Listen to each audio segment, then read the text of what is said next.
Welcome to my channel. मैं doctor Ritu Jain, मैं एक होम्योपैथिक कंसल्टेंट हूँ। और जो आज का टॉपिक है जो आपके साथ मैं डिस्कशन करने वाली हूँ वो है होम्योपैथिक फॉर एलर्जी। तो होम्योपैथिक मेडिसिन फॉर एलर्जीज। तो होम्योपैथिक मेडिसिन जो एलर्जी में वर्क करती है बहुत अच्छी मेडिसिन होती हैं। तो मैं सबसे पहले आपको मेन 4 रीजंस बताऊंगी क्यों कौन कौन से रीजंस होते हैं एलर्जी, क्या क्या एलर्जीज होती हैं। तो सबसे पहले जो एलर्जी होती है वो है एलर्जिक राइनाइटिस। एलर्जिक राइनाइटिस जो होता है मतलब कोल्ड, आपको कोल्ड हो जाना, सर्दी हो जाना, छींके हो जाना किसी भी एलर्जी की वजह से। मतलब एलर्जी एक हाइपर सेंसिटिविटी रिएक्शन है आपकी बॉडी का किसी भी एलर्जन को लेके। किसी भी एलर्जेंस जो स्पेशली होते हैं, एलर्जेंस आपके पॉलीग्रेन्स हो जाते हैं, आपको कोल्ड कफ एयर्स हो जाती है, कोल्ड एयर्स हो जाती हैं, आपको पैट से एलर्जी हो सकती है, आपको किसी क्लॉथ से एलर्जी हो सकती है और स्पेशली किसी फूड से भी एलर्जी हो सकती है। तो जो आपके रिएक्शंस होते हैं वो आपकी बॉडी में पता चलते हैं। एक तो स्किन एलर्जी के थ्रू, दूसरा एलर्जी हो जाती है जो cold, and allergy to cough and allergy to food. तो ये सारी चीज़ें स्पेशली 4 चीज़ें होती हैं जिसमें आपको रिएक्शंस आते हैं।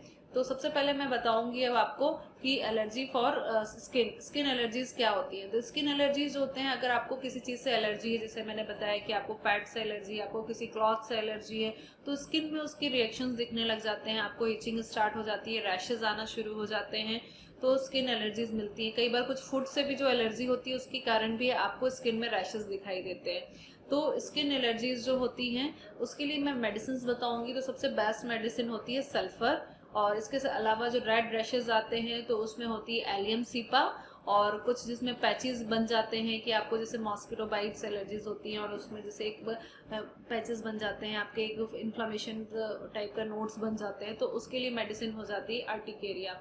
स्पेशली अर्टिकेरिया और यूरेंस मेडिसिन है एलर्जी के लिए।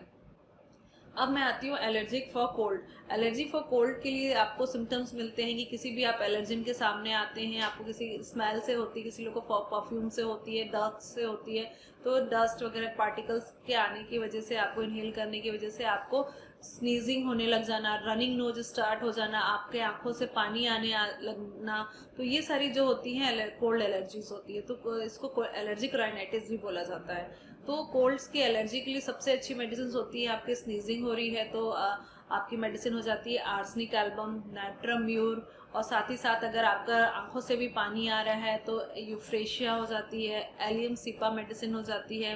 और क्रॉनिक जो अगर जिनको कंडीशन हो जाती है इस चीज़ के लिए एलर्जी राइनाइटिस जो अगर क्रॉनिक हो जाता है आपको, तो उसके साथ साथ आपको इन सब मेडिसिन के साथ साथ आपको बैसिलिनम भी मेडिसिन देना पड़ता है। तो ये सब हो गया आपका। अब आती हूँ मैं एलर्जी कोल्ड के लिए, कफ के लिए।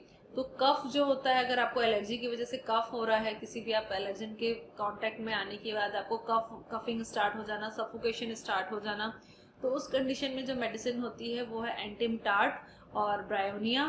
तो ये सारी मेडिसिन जो है आपके कफ के लिए स्पेशली, अगर आपको सफोकेशन बहुत ज़्यादा हो रहा है, वोमिटिंग जैसा, नौशिया जैसा भी लगने लग जा रहा है खांसते खांसते, तो इपिकॉक मेडिसिन हो जाती है, बेलाडोना मेडिसिन हो जाती है। देन अब मैं आती हूँ फूड एलर्जी पे। तो फूड एलर्जी के लिए स्पेशली अगर आपको किसी पर्टिकुलर फूड से एलर्जी है जिसकी वजह से आपको फूड पॉइजनिंग हो जाना या डाइजेस्ट नहीं होना वो फूड, उसके बाद आपको रैशेज आना शुरू हो जाना। कुछ लोगों को जैसे देखा गया है कि आप बेसन से एलर्जी होती है, कुछ लोगों को फिश से एलर्जी होती है, कुछ लोगों को एग से एलर्जी होती है, और समटाइम्स कुछ लोगों को ब्रिंजल वगैरह पर्टिकुलर डिजीज उससे भी एलर्जीज मिलती हैं। तो इन सारी मेडिसिन, इन सब के लिए अलग अलग मेडिसिन होती हैं, बट आपकी कॉन्स्टिट्यूशन पे भी डिपेंड करता है। अगर आपको बहुत ज़्यादा फैटी फूड, रिच फूड से अगर एलर्जी हो रही तो उसमें मेडिसिन हो जाती है पल्सिटिला, और अगर आपको फिश से एलर्जी हो रही है उसमें आर्सेनिक मेडिसिन हो जाती है, एग से में भी आपकी आर्सेनिक मेडिसिन हो जाती है, कुछ नाइट्रम्यूर मेडिसिन भी बहुत सारी एलर्जीज को, फूड एलर्जीज को कवर करती है। तो ये सारी आज मैंने मेडिसिन बताई स्पेशली फॉर एलर्जीज के लिए। तो एलर्जी जो होता है आपको एक सेंसिटिविटी टू किसी रिएक्शन है आपकी बॉडी का किसी भी एलर्जन को लेके। तो ये सारी चीज़ें मैंने आज आपको बताई। अगर आज की इन्फॉर्मेशन आपको अच्छी लगी है तो आप प्लीज़ मुझे कमेंट करके भी बताइए। कमेंट करेंगे अगर आपको इसमें से कोई प्रॉब्लम है, आपका कोई ट्रीटमेंट चल रहा है, तो आप वो भी मुझे बता सकते हैं कमेंट करके। और साथ ही साथ अगर आपको वीडियो आज की इन्फॉर्मेशन अच्छी लगी तो मेरे वीडियो को लाइक करिए और मेरे चैनल को सब्सक्राइब करना ना भूलिए। Thank you.